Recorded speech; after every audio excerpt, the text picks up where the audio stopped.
जब तक इस धरती पर एक कलिमा वाला जिंदा रहेगा, खुदा की कसम वो अपनी शरीयत पर अमल करता रहे। हम कल भी अपनी शरीयत पर अमल करते थे, आज भी करते हैं, इंशाअल्लाह रोज़े क़यामत तक करते रहेंगे। कल भी अपनी शरीयत के लिए सूली पर चढ़ते थे, कल भी अपने देश की आज़ादी के लिए सूली पर चढ़ते थे, आज भी चढ़ सकते हैं। तोपों और टैंकों का मुकाबला आज भी कर सकते हैं, बारूदी शोलों से झुलस सकते हैं, लेकिन हम अपने मजहब व मिल्लत और दीनों धर्म पर जर्रा बराबर आंच नहीं आने दे सकते। अरे मजलूम सही मजबूर नहीं है, अरे मजलूम सही मजबूर नहीं है। अगर शरीयत पे आंच आई तो बाबा हम भी जिद पे आ जाएंगे। सरजमीन हिंदुस्तान का चप्पा चप्पा और गुलिस्तान हिंद का पत्ता पत्ता और बूटा बूटा इस बात पे शाहिद है कि हिंदुस्तान की मुकद्दस सरजमी पे जब तन के गोरे मगरमन के काले यानी अंग्रेजों का नापाक साया पड़ा और अपनी शातिराना वायाराना चालों से यहाँ के मालिक बन बैठे, तो सबसे पहले आलमे बगावत हमने बुलंद किया।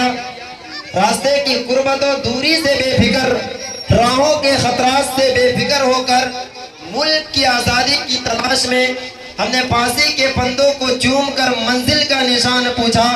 तो कभी मुल्क की आज़ादी के लिए हमने अपने जिस्मों को लहू लहान कर आग के अंगारों में जाना पसंद किया। हमने इस मुल्क की आज़ादी के लिए अपने जिस्मों को टुकड़े टुकड़े कराया। हमने इस मुल्क की आज़ादी के लिए अपने जिस्मों को तोपों पर डालकर और यूं ही हवा में उड़ा दिया। इस मुल्क की आज़ादी के लिए अपनी माँओं और बहनों को कुर्बान कर डाला। हमने इस मुल्क की आज़ादी के लिए अपने जिस्मों को खाक में मिला दिया।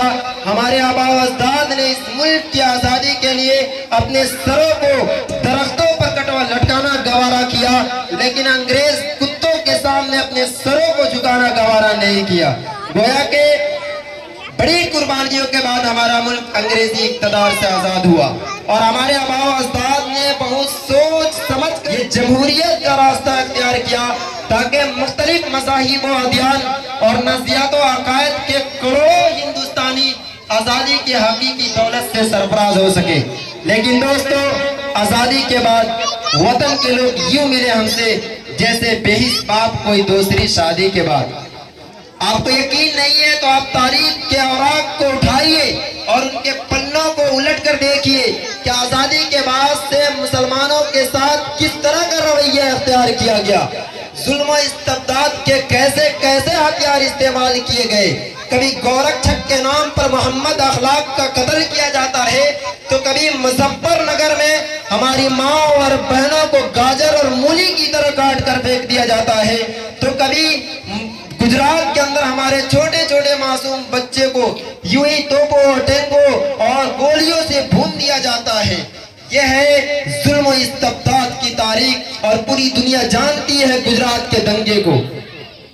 लेकिन दोस्तों, ईवान हुकूमत तक मैं ये बात पहुंचा देना चाहता हूं कि याद रखो, अरे फिरका परस्त ताकतों, इत्तेहाद के दुश्मनों, सेकुलरिज्म के नाम पर अपनी सियासत की रोटियां सेकने वालों, कान खोल कर सुन लो कि जब तक इस धरती पर एक कलिमा वाला जिंदा रहेगा, खुदा की कसम वो अपनी शरीयत पर अमल करता रहेगा। हम कल भी अपनी शरीयत पर अमल करते थे, आज भी करते हैं और इंशाअल्लाह रोज़े क़यामत तक करते रहेंगे। और हाँ, इस बात को अपने दिलो दिमाग में याद रखो कि हम कल भी अपनी शरीयत के लिए सूली पर चढ़ते थे, हम कल भी अपने देश की आज़ादी के लिए सूली पर चढ़ते थे, आज भी चढ़ सकते हैं और तोपों और टैंकों का मुकाबला आज भी कर सकते हैं, बारूदी शोलों से झुलस सकते हैं, लेकिन हम अपने मजहब व मिल्लत और दीनों धर्म पर जर्रा बराबर आंच नहीं आने दे सकते। अरे मजलूम सही मजबूर नहीं है हम, अरे मजलूम सही मजबूर नहीं है हम। अगर शरीयत पे आंच आई तो बाबा हम भी जिद पे आ जाएंगे। दोस्तों, आज हमारे मुल्क हिंदुस्तान में क्या हो रहा है? हर तरफ साजिशें, हर तरफ साजिशें। इसलिए मैं ये बात बिल्कुल पहली बोल देना चाहता हूँ कि याद रखो कि ऐसे जो फिरका परस्त ताकतें हैं, यकीनन वह आटे में नमक की तरह है। لیکن ان کی وجہ سے ہندوستان کا ماحول خراب ہو رہا ہے. اس لیے ہم تمام ہندو مسلم سکھ عیسائی بھائیوں کو چاہیے کہ ایسے آستین کے زہریلے سانپوں کو نکال کر کچل ڈالے اور ملک کے بقا کی فکر کرے اور قوم ملت کے اندر اپنے ہیرے کو تراش کرے اور وہ نوجوانوں کو نکالے جو ملک سے محبت کرتے ہیں, جو دیش سے الفت رکھتے ہیں, بغض نہیں رکھتے, عداوت نہیں رکھتے, کینہ اور کپٹ نہیں رکھتے. میرے عزیز ساتھیوں اور دوستوں اور عزیز بچوں, آج یہ ملک ہندوستان میں یہ سازشیں رچی جا رہی ہے کہ مسلمان اس ملک سے اتنی محبت کیوں کرتا ہے, مسلمانوں کو اس ملک سے آخر اتنی محبت کیوں ہے. ارے بابا, ہم کیوں نہ ملک سے محبت کرے, جیتے جی بھی کرتے ہیں اور مرتے دم تک کرتے رہیں گے. اور محبت کی سڑے بگٹ کسی کھڑے ہو کر پیشاب کرنے والے جاہل, ناگوار اور کمینہ اور کمبخت سے لینے کی ضرورت نہیں ہے. ملک سے محبت کا طریقہ ہمیں قرآن نے سکھایا ہے, ناولوں سے سیکھنے کی ضرورت نہیں ہے. ملک سے محبت کا طریقہ ہمیں پروفیٹ محمد نے سکھایا ہے, کسی گوار کھڑے ہو کر پیشاب کرنے والے جاہل اور کمینہ سے لینے کی ضرورت نہیں ہے. سامعین معظم, اور بعض لوگ وہ ہے جو یہ کہتے ہیں ہندوستان کا مسلمان اس ملک سے محبت نہیں کرتے. ارے اگر آپ تاریخ کو بھول چکے ہو تو تاریخ کے پنوں کو اٹھاؤ اور اس کے اوراق کو کھول کر دیکھو کہ مولانا ابوالکلام آزاد نے 93 کے جلسے سے خطاب ہو کر فرمایا تھا کہ اگر کوئی بڑا سے بڑا شخص بھی آ کر کہے کہ ابوالکلام ہندوستان کو آزادی کل مل جائے گی, مگر شرط یہ ہے کہ تم ہندو مسلم پریم, یکتا اور محبت کی باتیں کرنا چھوڑ دو. کلام نے کہا کہ میں ایسی آزادی کو لات مارتا ہوں, مجھے ایسی آزادی کی ضرورت نہیں. ارے مجھے تو ہندوستان کے اندر ہندو مسلم کی پریم, محبت, اتحاد, الفت اور بھی تمام چیزیں چاہیے جو الفت کے دعوے دار ہیں, جو الفت سے ریلیٹڈ ہے. یہ پیغام دیا ہم نے ملک کو. لیکن آج یہ فرقہ پرست طاقتیں ہمیں بدنام کرنے میں لگی ہے. کبھی مدارس پہ ISI کا اڈا ہونے کا الزام, تو کبھی مدارس کے اندر چھوٹے چھوٹے معصوم بچے جنہیں دنیا سے کوئی لینا دینا نہیں, جن کو اپنے اللہ اور رسول سے محبت ہوتی ہے, جنہیں کتابوں سے محبت ہوتی ہے, جنہیں درسگاہوں سے محبت ہوتی ہے, جنہیں اپنے چھوٹے چھوٹے معصوم دوستوں سے محبت ہوتی ہے, اسے دنیا سے کوئی لینا دینا نہیں ہوتا. اسے دہشت گرد کہا جاتا ہے.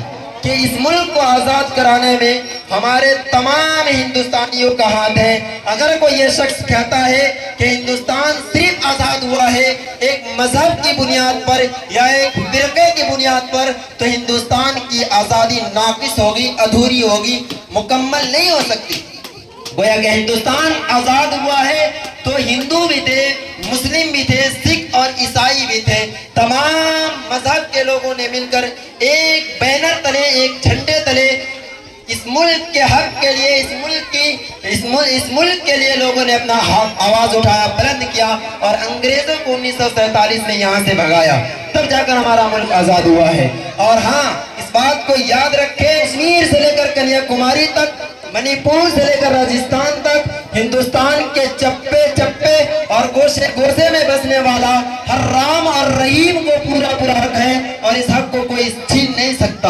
اور ایک مسلمان کو مسجد تک جانے کی آزادی ہے, اور ایک ہندو کو مندر تک جانے کی آزادی ہے, اور ایک کرسچن کو چرچ تک جانے کی آزادی ہے. گویا کہ تمام مذاہب کے لوگ اپنے مذہب کے اعتبار سے اپنی زندگی گزار سکتے ہیں. یہ ملک آزاد ہے. آزاد ملک میں تمام مذاہب کے لوگ اپنے مذہب کے اعتبار سے زندگی گزار سکتے ہیں.